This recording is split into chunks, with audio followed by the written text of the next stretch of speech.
오늘 주시는 하나님 말씀은 에베소서 4장 30절에서 32절까지의 말씀입니다. 신약 성경 314페이지에 있는 에베소서 4장 30절에서 32절입니다. 하나님의 성령을 근심하게 하지 말라. 그 안에서 너희가 구원의 날까지 인치심을 받았느니라. 너희는 모든 악독과 노함과 분냄과 떠드는 것과 비방하는 것을 모든 악의와 함께 버리고, 함께 읽습니다. 서로 친절하게 하며 불쌍히 여기며 서로 용서하기를 하나님이 그리스도 안에서 너희를 용서하심과 같이 하라. 아멘.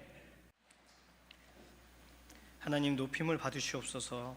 우리가 무엇으로도 하나님께 우리가 받은 것만큼 돌려드릴 수도 없는 인생인데 우리를 예배의 자리에 다시금 나오게 하시고 우리로 다시금 주님 은혜 안에서 거하게 해주셔서 감사합니다.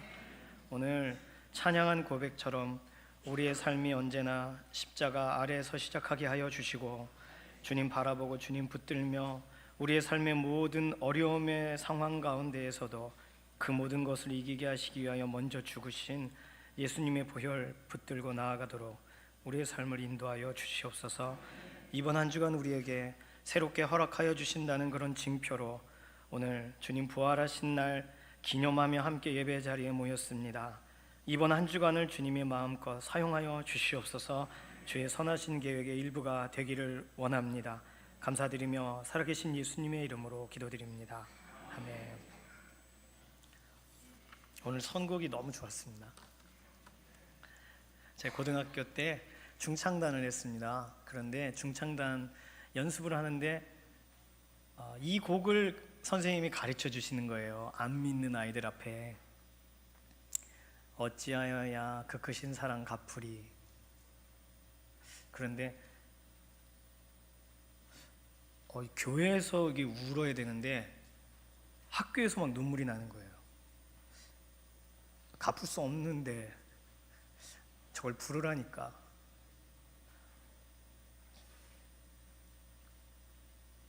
그 사랑을 늘 이렇게 체험하고 체감하며 살아가시는 믿음의 동역자 되시기를 소망합니다. 재밌는 얘기 해야 되는데 지금 우리가 사용하는 글자의 대부분이 한자와 연관되어 있습니다. 그래서 한자 문화권에 속해 살아가는 것이죠. 아이들은 어렵지만 한자도 배워야 되고 공부해야 돼서 어렵지만 어른들은 이제 익숙해져서 우리가 한자어를 쓰는지 순 우리말을 쓰는지 그 기준이 이제는 모호한, 다 누리는 그런 삶을 살고 계십니다. 우리 교회에서 가장 가까운 초등학교가 월천초등학교입니다. 이 문장 안에서 우리 교회에서 가장 가까운 초등학교가 월천초등학교입니다라는 문장 안에 순 우리말은 몇 개고 한자어에서 출발한, 물론 우리말이 됐지만 한자어로 표기해야만 되는 그런 표준어가 된 말은 몇 개일까요? 자, 조사를 빼고 명사와 형용사만 가지고서 한번 살펴보기를 원합니다. 우리 순 우리말일까요? 한자어일까요? 예, 우리말입니다. 예, 우리. 교회 한자어예요. 네, 교회. 가장 순 우리말입니다. 가까운, 가깝다 형용사죠. 우리말입니다. 순 우리말이에요. 초등학교, 네, 한자로 다 지금 머릿속에 들어오시죠? 월천초등학교, 예, 6글자 다 한자어죠. 순 우리말 3번, 한자어로 된 거 3번, 이렇게 잘 섞어서 쓰는 말을 표준어라고 합니다. 표준어가 돼버린 거예요. 그런데 우리말의 비율이 높아진 것을 뭐라고 말하냐면 사투리라 그럽니다. 사투리. 순 우리말만 쓰는 거예요. 자, 그렇다면 한자어가 가득 들어있는 말을 사용하면 그걸 뭐라 그럴까요? 수준 있다 그럽니다. 그냥 수준 있다, 공부 많이 했구나, 이렇게 얘기하는 거죠. 한자어, 순 우리말 어느 정도 사용하고 계십니까? 가족끼리는 막 사투리 쓰시고 한자어 다 빼고 쓰시고, 사람들을 만났을 때는 정중한 언어니까 한자어가 포함되어 있는 형태의 표준어를 구사하실 수도 있고 거꾸로 있을 수도 있고요. 저는 그냥 이렇게 말하고 그랬습니다. 그랬니? 그랬더니 학교에 갔더니 친구들이 니? 서울 사는 사람들은 꼭 그렇게 말을 하더라, 이렇게 말하는 거예요. 니자로 끝난다는 거예요. 니자로. 다른 사람들은 그렇게 안 끝나죠. 어떻게 끝나나요? 예, 그 지방의 사투리 한자 다 뺀 상태에서 말하시는 분들이 쓰시는 유자로 끝나십니다. 그랬어요, 아니에요. 네, 유자로 끝나세요. 또 다른 분들도 계시죠. 지역마다 사용하시는 용어들이 다 다르십니다. 한자어 이야기가 나와서 말인데, 우리가 들이쉬는 숨을 들숨이라고, 순 우리말입니다. 내쉬는 숨을 날숨이라고 표현합니다. 이것을 한자어로 우리는 너무너무 자주 쓰는 말로 이걸 표현해요. 들숨과 날숨을 딱 두 음절로 설명하는 말이 있어요. 호흡입니다. 그렇죠? 이게 한자어예요. 호흡이. 그런데 호는 내쉬는 숨을 호라고 그래요. 자, 한번 내쉬어 보실까요? 들이쉬는 숨을 그럼 어떻게 해요? 그래서 호흡입니다. 거의 이두문자 수준이에요. 소리 나는 대로 그냥 갖다 붙인 건지 모르겠어요. 호, 흡, 그 소용되는 것이 있겠죠. 그래서 호, 흡 있는 자마다 여호와를 찬양할지어다. 성경은 명령합니다.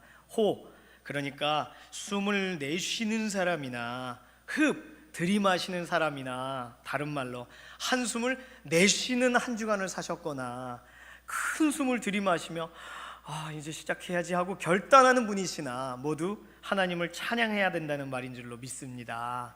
호흡, 이거 한자어예요. 호흡이. 자, 그러면 강북, 중앙, 침례, 교회, 자, 다 완전 한자어입니다. 이걸 순 우리말로 바꾸면 뭐가 될까요? 강을 가람이라고도 말합니다. 그래서 한강을 한가람. 자, 한가람, 동서남북 중에 동은 세, 서는 하, 남은 마, 북은 노. 한가람 노. 자, 강북이에요. 이게 한가람 노 한가람인지 한가람 노인지 모르겠어요. 순서는 선생님이 알려주셔야 돼요. 중앙, 가운데 있다. 가온이라고 순 우리말이 그렇습니다. 침례 없어요. 이런 말이 그냥 물에 담궜다. 그래서 샘, 좋은 말 썼습니다. 샘. 교회는 뭐예요? 모임이 순 우리말이에요. 한가람, 노, 가온, 샘 모임 맞지 않을 수 있습니다. 그러나 어쨌든 순 우리말보다 한자어를 써서 우리는 우리 정체성을 확인하죠. 한가람, 노, 가온, 샘 모임 갑시다. 자, 옆에 분하고 인사하지 마세요. 너무 어색해요. 쓰지 않는 표현이에요, 이 표현은. 그러나 가온, 샘 모임, 중앙, 침례, 교회, 너무 좋은 표현이죠. 가온, 샘 모임 한번 따라해 보시겠어요? 가온, 샘 모임. 예, 침례라는 말에 예식이라는 말에 순 우리말을 모르겠어요. 어쨌든 나중에 끝나고 아닙니다 하고 알려주러 오시면 좋겠습니다. 국어 국문학과 출신 되시는 분 계시면 이걸 좀 저도 알고 싶어요. 순 우리말이 뭘까? 이 말을 왜 드리냐 하면 우리가 함께 살펴봤던 본문에 에베소서 4장 30절에 근심이란 단어가 나옵니다. 이 단어는 한자어일까요? 순 우리말일까요? 질문을 드릴 땐 그 안에 답이 다 들어있습니다. 순 우리말이랍니다. 근심이. 저도 처음입니다. 근심, 걱정, 순 우리말이래요. 국립국어원에 누군가 질문했습니다. 근심의 순 우리말을 알려주십시오. 근심입니다. 그래서 근심 가운데 돌아갔다는 이야기도 있습니다. 근심, 걱정, 순 우리말이에요. 이걸 한자어로 표시한 것을 염려라고 말합니다. 염려.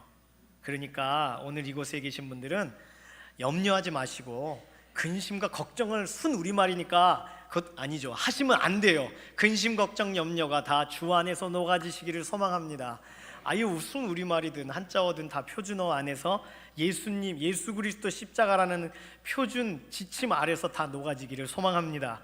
오늘 근심이란 단어를 보면서 다 내려놔야지 생각했어요. 근심 없는 삶 얼마나 기쁜지 모르겠습니다. 염려 없는 삶. 그런데 오늘 성경은 거기서 조금 더 나아가도록 우리를 인도합니다. 성령님을 근심하게 하는 삶에 대해 말하고 있다는 것이죠. 우리도 모르게 성령님을 근심하게 하는 일이 있다라고 성경은 지금 증언하고 있는 것입니다. 안 믿는 사람들이 근심하게 한다, 성령님을, 그것도 말이 안 되지만 성령님과 상관없이 살아가니까. 에베소서는 정확하게 말하면 믿는 사람을 위해서 쓰여져 있는 서신입니다. 그러니 믿는 사람들이 성령님을 근심하게 한다는 것이죠. 로마서 8장 26절에는 이와 같이 성령도 우리의 연약함을 도우시나니 우리는 마땅히 기도할 바를 알지 못하나 오직 성령이 말할 수 없는 탄식으로 우리를 위하여 친히 간구하시느니라, 그렇게 기록하고 있습니다. 탄식, 말할 수 없는 탄식으로라고 할 때 탄자는 크게 들이마셨다 내쉬는 것을 말하고, 식이란 말은 우리나라 말 숨에 해당됩니다. 한숨을 쉬신다는 얘기죠. 아이고, 이렇게 성령님이 하신다는 건데 성령님께서 근심을, 탄식을, 염려, 그 단어까지 쓰고 싶진 않습니다. 근심, 탄식, 왜 그러실까요? 성령님은 왜 한숨을 쉬시는 걸까요? 그분은 인생이 아니시라서 시건치 아니하시는데, 그리고 인생이 아니시기 때문에 감정의 요동에 움직이지 않으시는 분이시고, 인생이 아니신데 성경은 꼭 인생이신 것처럼 의인화해서 하나님에 대하여, 성령 하나님에 대하여 표현한 구절들이 의외로 많이 있습니다. 그러시겠다는 거예요. 그렇게 하시겠다는 표현이 담겨져 있는 것입니다. 의도적으로 기록되어 있는 것이죠. 실망하지 않으세요. 성령님은 실망은 사람들이나 하는 거예요. 근심하지 않으세요. 그러나 성경은 말합니다. 성령을 근심하게 하지 말라. 그랬으니까 하나님께서는 근심과는 상관없는 분인데 우리를 대면하시기 위하여 이 표현을 쓰시기로 작정하셨다는 거예요. 우리처럼 그렇게 근심과 걱정의 자리가 생기지 않게 하라. 하나님께. 참 특이한 표현입니다. 오늘 본문에 성령님이 근심하신다는 말을 통해서 우리는 세 가지를 알 수 있습니다. 성령님이 누구신가에 대한 세 가지 단서죠. 첫 번째 단서는 그분은 인격적인 분이라는 것이죠. 인격적인 분. 나무가 근심합니까? 돌이 근심합니까? 근심하지 않습니다. 나무나 돌이나 그것으로 만든 우상이나 근심하지 않아요. 그러나 인격적이신 성령님은 근심하실 수 있다라고 성경에 설명한 것이죠. 이 말은 성령님은 인격적이시라서 우리에게 반응하신다, 인격적으로 대하고 싶으시다, 어떤 상황 가운데서도 우리를 인격적으로 대하시려고 준비하고 계신다, 이런 것을 말해주는 내용입니다. 여기서 우리가 확인할 수 있는 것은 인격적이신 성령님께서 우리를 인격적으로 대하시기 위해서, 다시 말하면 숨을 고르시고 다시 기회를 주시기 위해서 우리에게 찾아오신다는 것까지 생각할 수 있습니다. 어떤 사장님이 계세요. 인격적인 사장님이시라고 소문이 났어요. 그럼 우리는 그 회사에 가보지 않아도 그 회사 사원들이 인격적인 사장님 할 때는 이유가 있죠. 뭐 때문이죠?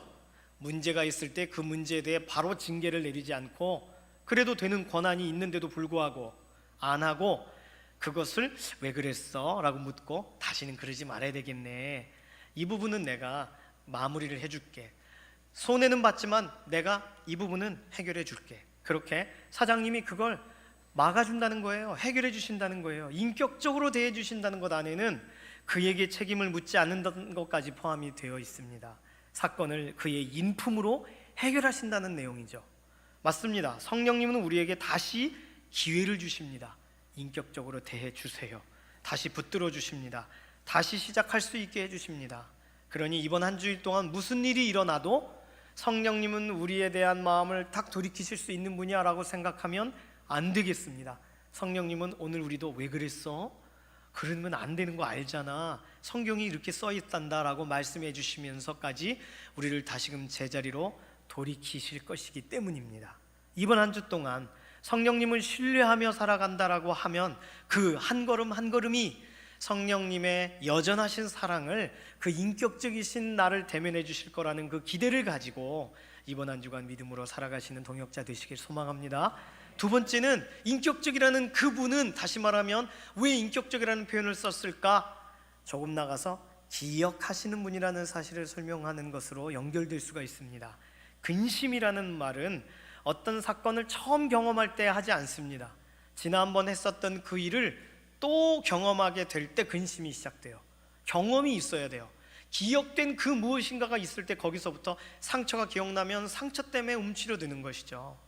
처음 병원에 간 아기들이 갑자기 염려하고 걱정하지 않습니다. 놀아주는 줄 알고 좋아해요. 그리고 까꿍까꿍 하다가 푹 찔러요. 그런 게 처음이에요. 그러니까 하다가 응아 하면서 엄마 이게 뭐예요? 이런 거예요. 아파요가 아니라, 그때는 아기들은 통증에 대한 감각도 어떻게 보면 아직 인식되지 못한 통증이니까. 그래서 어릴 때 병원에서 애가 막 울고 그래도 아파서 우는 거라고 보지 마세요. 아주 어린 아이들은 그게 엄마랑 떨어져서 울기도 하고 막 답답해서 울기도 하고 뭐 콕콕 이게 뭔지 이상하니까 울기도 하고 그렇습니다.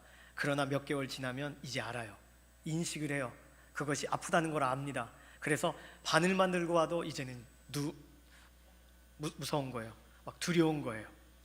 그러니 성령님께서 우리의 삶 가운데 근심하신다라고 하면 지난번 그 일 때문에 라고 생각하셔야 되죠. 기억하고 계시니까 지난번 그 일과 연관된 반복적인 어떤 문제가 또 발생할 거니까 근심하신다고 이해해야 되지 않을까요? 우리가 넘어지고 또 넘어질 때를 알고 계시니까 주시하고 계신다는 것으로 이해해야 되겠습니다. 성령님의 기억이 차곡차곡 쌓이는 거죠. 하나의 데이터를 이루실 수 있겠습니다. 우리가 처음 예수님 안에서 기쁨을 얻게 되고 새 생명을 얻게 된 그날부터 지금까지 몇 년이 흐르셨습니까? 만약에 10년간 난 예수님과 동행했다 그렇다면 10년간 누가 날 지켜보고 계셨던 거예요? 성령님이.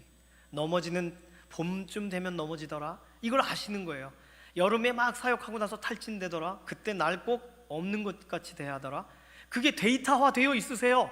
매년. 그러니까 매년 그 시간에 그 자리로 들어가니까 동굴 속으로 들어가고 답답한 외마디 외침을 외치고 성령님이 안타까우시죠. 그래서 근심이 시작되시는 것이 아닐까요?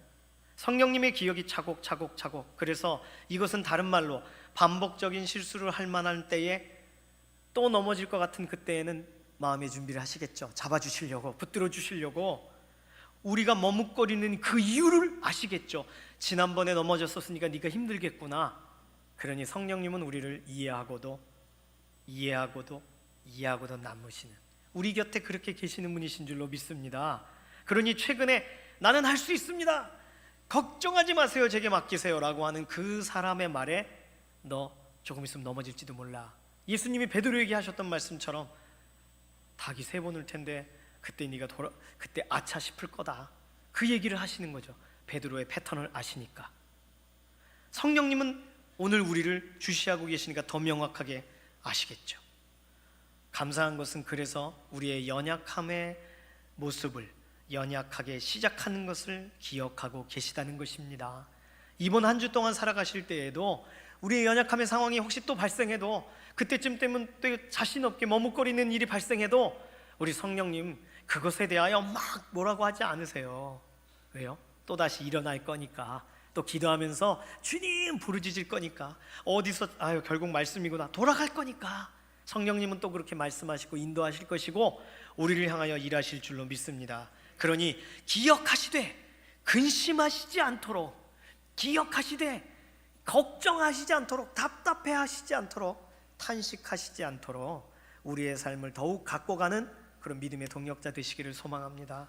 세 번째는 성령님께서 인격적이시고 우리의 삶을 아시고 기억하시지만 끝까지 타협하지 않는 한 가지가 있으시다는 것, 그것은 성경 말씀을 통하여 우리가 더 확인해 볼 수 있습니다. 다시 말해서 세 번째는 성령님은 그럼에도 불구하고 행동하신다는 것입니다.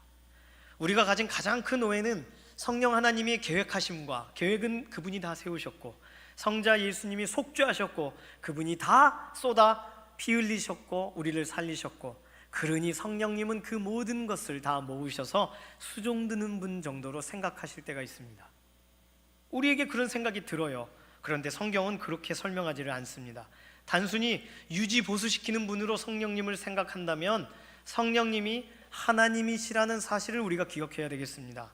하나님이시라면 그분은 분명한 기준을 가지고 계신 거예요. 그분이 분명한 기준을 가지신 바로 그것은 죄를 보실 수 없다는 것입니다. 그래서 행동하시는 거예요. 죄를 보실 수 없으시니까. 역대상 12장 18절은 그때의 성령이 30명의 우두머리 이마새를 감싸시니, 그가 하나님께 자원했고 30명의 대표기 때문에 뭔가 하려고 했겠죠. 그 일을 사람을 세우고 격려하고 사명을 감당하게 하시려고 감싸신다, 성령님의 행동하시는 것에 대해서 설명하고 있는 본문입니다. 하지만 여기서 조금 더 나가시면 어떤 본문이냐면 시편 51편 11절에 나를 주 앞에서 쫓아내지 마시며 주의 성령을 내게서 거두지 마소서, 다윗이 고백했던 그 고백의 자리로 들어갑니다. 하나님께서 성령님을 거두신다는 표현을 사용하고 있지만 다른 말로 성령 하나님은 죄된 곳에 머무실 수가 없다는 말이 됩니다. 스스로를 거두시는 거죠. 스스로 떠나시는 거죠.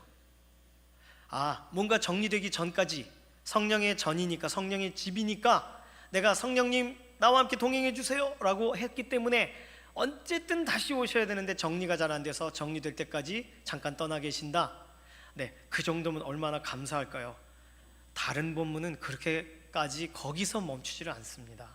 이사야서 63장 10절은 그들이 반역하여 주의 성령을 근심하게 하였으므로, 구약에서 성령님을 근심하게 했다는 표현이 나옵니다.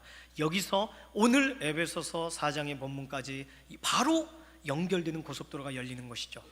그들이 반역하여, 그러니까 오늘 본문 에베소서 4장 30절은 하나님의 성령을 근심하게 하지 말라의 앞에는 뭐가 들어있는 거예요? 반역해서, 반역함으로 성령을 근심하게 하지 말라. 반역하여 주의 성령을 근심하게 했던 사람들은, 그들에 대하여 이사야 63장 10절에서는 그가 돌이켜 그들의 대적이 되사 친히 그들을 치셨더니, 성경은 거기까지 얘기하고 있습니다. 죄로 인해 반역한 그 사람을, 성령님을 근심하게 한 그 사람을 성령님은 떠나셨고, 떠나실 뿐만 아니라 돌이키셔서 돌아오시는 줄 알았더니 대적이 되셔서 어떻게 하면 좋은가? 우리를 치셨다. 그들을 치셨더니. 성경은 거기까지 말합니다. 이 구절은 아주 중요합니다. 만약 성부 하나님이 성령님을 보내셨지만 인간의 반역 때문에 성령께서 근심하셨어서 하나님께서 성령님 보내신 것을 철회하시고 그리고 친히 대적이 되셨다라고 읽어도 문제는 없습니다. 그러나 성령님은 하나님의 깊은 것까지 통달하시는 분이시고 성령님은 하나님이시니까, 다시 말해서 그분이 돌이키시고 그분이 대적이 되사 그분이 치셨다고 해도 틀린 말이 아닌 것이죠. 하나님의 거룩하심의 반대편에 서셔서 하나님의 백성을 그래도 한 번 더 봐달라고 하시는 분이 성령님이 아니시라는 거, 이게 성경에 표현되어 있는 성령님의 어미하신 행동입니다. 구약만 그렇게 기록되어 있지 않습니다. 마태복음 12장 31절은 그러므로 내가 너희에게 이르노니, 예수님께서 하신 말씀이에요. 사람에 대한 모든 죄와 모독은 사하심을 얻되 그 사람이 용서하면 너 사해질 수 있다. 그러나 성령을 모독하는 것은 사하심을 얻지 못하겠고, 용서 안 해준다는 거예요. 용서 없다는 거예요. 용서를 거절하시겠다는 거예요. 성령님을 모독했다. 우리의 삶에서 그럴 수가 있을까요? 우리 믿는 사람들은 아니겠죠. 그런데 마태복음 12장은 당시에 하나님을 잘 섬겼던 유대인들을 향하여 말씀하신 예수님의 말씀입니다. 그들 무리들에게 얘기하신 거예요. 로마인들에 대해 얘기하신 것이 아니에요. 우리도 모르게 성령님을 모독할 수 있다는 것이죠. 사도행전 5장 3절은 조금 더 무서운 본문이 기록되어 있습니다. 내가 성령을 속이고 땅값 얼마를 감추었느냐. 아나니아가 이 말을 듣고 엎드려져 혼이 떠나니. 이것이 성령님을 속인 일의 결과입니다. 성령님은 속지 않으신다는 것을 드러내는 행동이죠. 아나니아와 삽비라는 성령님 보내어졌지만 눈에도 안 보이는 그분, 불의 혀처럼 갈라졌만 뭔가 보였던 오순절 다락방 사건 말고는 그닥 성령님에 대한 역사가 본 적이 있나? 라고 생각했을지 모르겠습니다. 그리고는 집을 팔고 바나바처럼 자신도 집을 팔아서 사람들에게 칭송은 듣고 판 것 중에 일부를 나도 먹고는 살아야지라고 다시금 거둬들입니다. 그게 죄라는 것이 아니에요. 사도 앞에 갔을 때 이게 전부냐라고 물을 때 네, 그게 죄라는 거예요. 네라고 한 게. 하나님 앞에 하나님, 제가 팔았지만 저도 살아야 되니 반을 구별하겠습니다. 이게 절반입니다라고 하였더라면 그것은 또 다른 이야기가 되겠죠. 물론 당시 초대교회 성도님들은 자신의 모든 재산을 다 같이 공유하였습니다. 그러니 아나니아와 삽비라는 다른 기준을 가진 사람인 것이 분명해요. 그러나 그가 오죽하면 이런 생각을 하게 되었을까? 하나님 앞에 자신을 아뢰고 불쌍히 여겨주십시오라고 했다면 하나님은 이 부분에서 그치셨을까요? 아닌 척, 성령님은 모를 거야 라고 했던 그 행동이 하나님을 경외하지 않는 그들의 그 행동을 하나님께서는, 성령 하나님께서는, 거룩하신 그 하나님께서는 그의 육과 혼을 분리시켜 버리셨습니다. 우리 성령님은 그 자리에 계신 분이세요. 어미하신 하나님이십니다. 그럼 성령님을 근심하게 한다면 어떤 일이 일어날지 우리가 상상해도 되겠습니다. 단순히 근심하게 하지 말라. 그분이 우리를 마지막 날까지, 예수님 오시는 재림의 그날까지, 구원의 종국적인 완성이 되는 그날까지 우리를 인치시고 우리를 데려가실 계획을 다 세우고 계신 그분을 왜 그렇게 괴롭혀드리고 왜 그렇게 말씀을 듣지 않나, 좀 회복해라, 그 정도의 말씀이 아닌 것이죠. 반역한 사람에 대하여 그들을 치셨다라는 본문을 우리가 대입해 본다면 지금 에베소서 4장 30절은 표현은 부드러우나 굉장히 많이 우리가 생각해야 되는 본문이 됩니다. 그럼 성령님을 근심하지 않게 되려면 어떻게 살아야 될까요? 어떻게 살아야 도대체 성령님이 근심하지 않으실까요? 한숨을 쉬지 않으실 수 있는 길은 무엇일까요? 세 가지 정도로 살펴보고자 합니다. 첫 번째는 우리가 가져야 될 태도들입니다. 첫 번째는 우리가 말씀을 잘 지킨다고 자신하면 안 되겠습니다. 이것은 무슨 말이냐 하면, 율법을 잘 지키고 기준을 잘 지킨다고 성령님, 저 말씀 잘 지키고 있는데 성령님이 어떻게 하시겠어요? 성령님, 제가 말씀을 따르고 있다는 사실을 성령님이 보고 계시지 않습니까? 저 나름 온전하게 방향을 잡아가고 있습니다. 이렇게 말씀하시지 말라는 거예요. 율법은 죄를 알려주는 기능이 있습니다. 그러니까 성경을 읽고 하나님의 은혜가 감사하다가 아니면 둘 중에 하나예요. 두 번째는 나는 죄인이다. 그런데 성경을 읽고서 나는 이 말씀대로 잘 살아드렸어, 나는 이 말씀의 기준이 나에게 온전해졌어, 하나님이 참 기쁘실 거야는 지금 뭐예요? 성경을 잘못 적용한 거예요. 은혜 아니면 죄책감 둘 중에 하나가 율법이 주고 싶은 선물입니다. 그런데 우린 다른 선물을 가져가요. 말씀을 묵상하면서, 말씀 묵상의 자리에서 행복감을 가져가요. 하나님이 나를 인도한다는 약속을 가져가요. 그리고 내가 원하는 방식대로 나의 삶의 방식을 하나님 앞에 계속 주지시켜 드려요. 그것이 유대인들이 했던 행동입니다. 그 유대인들이 했던 행동은 예수님께서는 아주 심한 표현으로 그들에 대하여 정죄하셨습니다. 다시 말하면 살기 위해서는 말씀을 따라가는 것을 넘어서는 게 필요해요. 살기 위해서는, 살려면 시편 말씀대로 그 아들에게 입맞춰야 됩니다. 예수 그리스도와 관계 있는 삶을 살아야 됩니다. 이걸 다른 말로, 말씀이 여기 있어서 그 말씀대로 내가 살아가지만 그것을 예수님이 원하시는 대로 지키고 살고 있는가? 그렇지 않으면 어느 대상이에요? 성령님이 근심하시는 대상이고, 그 근심이 중한 어느 날 우리는 어떤 상황 가운데 놓일지도 모르겠습니다. 나의 말씀의 기준, 내가 잘 지키는 것, 그걸 넘어서는 게 필요합니다. 그 말씀이 정말 하나님께서 나에게 원하시는 대로, 그대로 말씀이 쓰여지고 있는가? 말씀을 읽으실 때에 보통 우리는 둘 중에 하나입니다. 말씀을 받을 때 서로 사랑하라라는 말씀을 받으면 서로 사랑하라, 하나님 저는 잘 사랑하고 있습니다, 하나님 감사해요, 이런 구절 주셔서. 이거 아니면 하나님 저 사람은 안 사랑합니다, 저보러 사랑하라 하지 마세요. 이게 서로 사랑하라는 구절을 받아들이는 우리도 모르게 가장 부드러워진 날, 편안해진 날 하나님께 하는 말입니다. 서로 사랑하라 했으면 내가 하는 거예요, 그냥. 그럼 누구에게 사랑해야 됩니까? 지금 내가 사랑하는 사람은 누구입니까? 그걸 여쭤봐야죠. 그것을 성령님이 알려주시겠죠. 그러면 성령님께서 조금 보여주시는, 떠올리게 하시는, 생각나게 하시는, 기도 중에 우리 마음 가운데 강하게 해주시는 그 사람에게 다가가서 사랑합니다, 미안했어요, 축복합니다, 우리가 그렇게 말하게 되겠죠. 내가 사랑하고 싶은 사람에게만 사랑하면 그건 율법대로 사랑하는 거예요. 주님이 원하시는 대로 사랑하는 게 아닐지도 모릅니다. 율법을 지킨다고 그것으로 만족하다라고 생각하지 마십시오. 이것이 첫 번째입니다. 두 번째는 더 나아가서 성령님이 우리를 죽을 때까지 인도하시겠다고 하셨는데, 성령님께서 인도하시는 그 인도하심을 전혀 알지 못한 채 성령님과 관계없는 삶으로 살아가는 삶이 우리에게 주어진다면 성령님께서 근심하게 되실 것입니다. 둘 중에 하나의 열매를 맺는 삶을 살고 있습니다. 육체의 열매 아니면 성령의 열매예요. 육체의 열매는 우리가 하나님과 상관없이 맺는 것을 육체의 열매라고 성경은 말하고 있지 않아요. 성령님이 원하시지 않는 걸 맺는 게 육체의 열매예요. 그러면 오늘 말씀을 대하고 좀 전에 말씀드린 말씀을 나는 적용하고 싶습니다. 서로 사랑하라.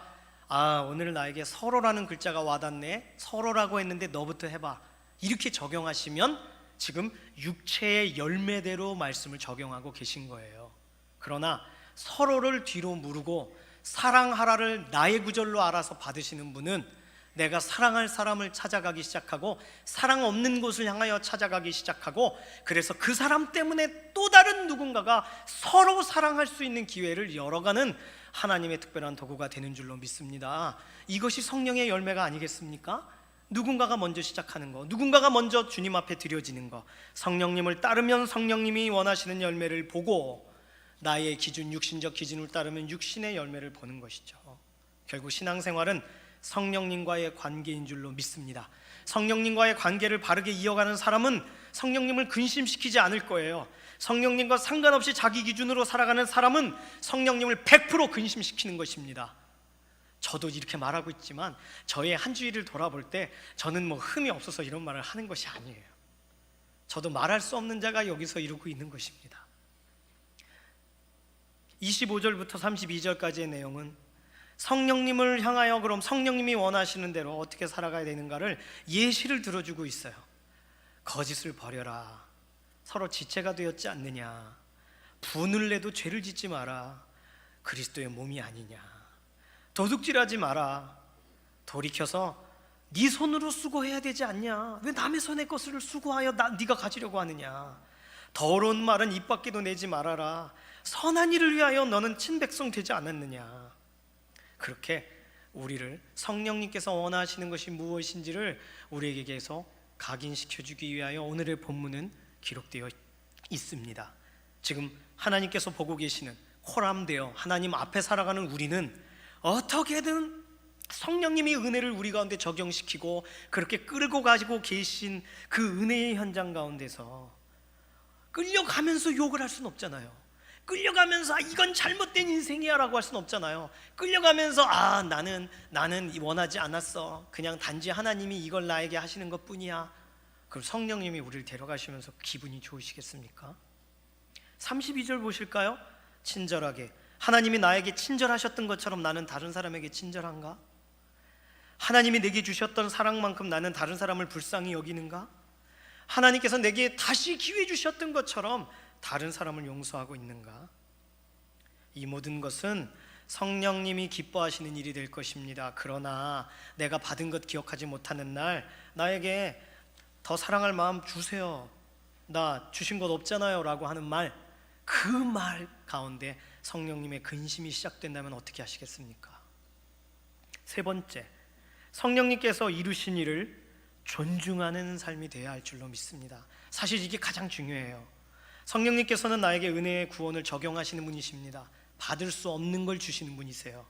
그런데 참 이상한 것은 하나님께서 하시는 일, 모든 일들을 나는 존중해, 나는 영광을 돌릴 거야 라고 하면서 성령님이 하신 일 중에 가장 중요한 것은 존중하지 않을 때가 있습니다. 그것이 뭐냐 하면 에베소서 4장 3절입니다. 평안에 매는 줄로 성령이 하나 되게 하신 것을 힘써 지키라. 성령님이 무슨 일을 하셨습니까? 하나 되게 하셨어요. 그것도 평안에 매는 줄로. 아주 기분 나쁘게 화나는 사람들을 모여놓게 하신 것이 아니라 나도 모르게 함께 교회가 되게 하셨어요. 몸이 되게 하셨어요. 평안에 매는 줄로, 평안 가운데 교회를 오게 하셨어요. 아픔 가운데 나왔다 평안을 얻게 하셨어요. 그래서 평안으로 우리를 묶으셨어요. 와서 눈물 흘리고 눈 떠보니 옆에 누가 있네요. 그리고는 의심하기 시작합니다. 누구지? 왜 내 옆에 있는 거지? 그러면 성령 하나님께서 하신 일을 존중하는 것입니까? 아니에요. 그리고 우리 같이 모입니다 라고 같이 이 일을 위하여 기도하고 같이 협력하는 자리가 생겼습니다. 그런데 그때 할 수 있는 사람이나 하시고 나는 아니고 나에 대해서는 하나님이 더 잘 아시니까 하나님께 독대하겠소. 성령님이 하나 되게 하셨다니까요. 지금 하나 되게 하신 상태로부터 출발해야 되는데 하나 될 것을 고민하고 계신다면 그것은 교회로서 생각하고 계신 교회다운 생각이 아니십니다. 평화하라고 써 있지 않아요. 힘써 지키래요. 뭘 지키라는 겁니까? 하나 되게 하신 것을. 그래서 수요일 오전에도 그 먼 곳에서 하나 되게 하신 자리로 나오세요. 수요일 저녁에도 그 먼 곳에서 하나 되게 하신 자리로 나오시는 분들이 계십니다. 새벽에도 그렇죠. 오늘 이곳도 마찬가지입니다. 하나 되게 하신 것을 힘써 지키라. 내가 할 일을 성령님께 미루지 마십시오. 성령님은 하셨습니다. 모으셨어요. 성령님은 이루셨어요. 성령님은 우리로 믿어지게 하세요. 성령님은 오늘도 결단하게 하세요. 그러나 결단 다음에 그 다음도 성령님께 미루시겠습니까? 성령님 그 일도 하십시오. 지금까지 잘 하셨지 않습니까? 완전한 전문가시니까 지켜보십시오. 힘써 지키십시오. 이렇게 말씀하시겠습니까? 이거 우리가 할 일입니다. 이게 교회가 할 일입니다. 이게 교회가 끝까지 주님 오시는 날까지 해야 될 일이에요. 교회가 되었다면 성령님께서 오늘도 말씀하시고 계시는 이렇게 기록하게 하신 이 부분에서 순종하시게 되기를 소망합니다. 이것은 성령님께서 그냥 해봐, 해왔으면 좋겠어 라고 쓴 게 아니에요. 요한복음 17장에 보시면 예수님의 소원이 우리가 하나인 것처럼 저들도 하나가 되게 하시옵소서 2번이나 기도하셨습니다. 예수님 기도가 응답된 자리가 이것입니다. 예수님의 기도가 응답되었어요. 우리 서로 잘 알지 못하지만 옆 사람과 인사해 보십시오 라면 낯선 분이 계실 수도 있고 아는 분이 있을 수도 있고 우린 잘 몰라요. 같은 동네 사시지 않는 분도 계시고. 그런데 예수님께서 우리가 하나인 것처럼 저들도 하나가 되게 해 주십시오 한 그 기도가 지금 매 시대와 시대에 따라 교회로 응답되고 있습니다. 그럼 오늘 우리 응답되었어요. 그럼 응답 다음에는 어떻게 해야 됩니까? 교회 되셨다면, 한 몸이 되셨다면, 우리가 인정하고 싶지 않으셔도 한 자리에 오셨다면, 그럼 여기서부터 우리가 해야 할 일은 한 가지입니다. 이게 내 몸이 맞는가 확인하는 게 아니고요, 하나 되게 하신 것을 다음입니다. 우리가 할 일은 힘써 지키시는 믿음의 동역자 되시기를 소망합니다. 하나됨을 깨는 것은 성령님을 근심하게 하는 일이요, 하나됨을 깨는 것은 예수님의 기도를 무시하는 일이요, 하나됨을 깨는 것은 하나님의 경륜을 이해하지 못한 사람만 하는 행동입니다. 누가 그러나요? 이단이, 사이비가. 그래서 와서 이야기합니다. 이 교회 아니어도 다른 교회 얼마든지 있습니다. 그리고는 어디로 인도해요? 진리의 동산이라고 하는 자기들에 있는 처소로 인도합니다. 자기들이 오르면 왜 여기로 와요? 거기서 천국을 이루시지. 왜 여기 와서 그런 얘기를 하는지 모르겠습니다. 결국 하나님께서는 모이게 하신 사람들을 자기들의 생각으로 인하여 끌어내는 것이 이단들이 하는 일이 아니겠습니까? 이단에 미혹되지 말아야 되겠습니다. 이것만이 아닙니다. 오늘 함께 말씀을 받았어요. 말씀의 자리에서 시작했습니다. 그런데 그 말씀을 뒤로 던져버리는, 시편에서는 너무 분명하게 써놨어요. 나의 말을 뒤로 던지는 이라고 성경은 표현하고 있습니다. 뒤로 던지는 바로 그 사람, 말씀 없는 성도의 삶, 그것은 100% 성령님께서 하나 되게 하시는 것을 무시하는 삶으로 나아갈 경향성이 아주 두드러집니다. 말씀으로 우리는 받아야 이걸 알고 이걸 지키는데, 이걸 중요하게 여기지 않는다는 것은 이 말씀 말고 다른 말씀, 내가 취사 선택하고 싶은 대로 유대인들이 하는 방식대로 그냥 내게 경건의 모양과 이익에 따라서 선택한, 나의 마음에는 양심으로 찔림이 되고 성령님께서 계속 부딪히게 하시지만, 그러나 나는 그걸 선택하고 싶지 않아요.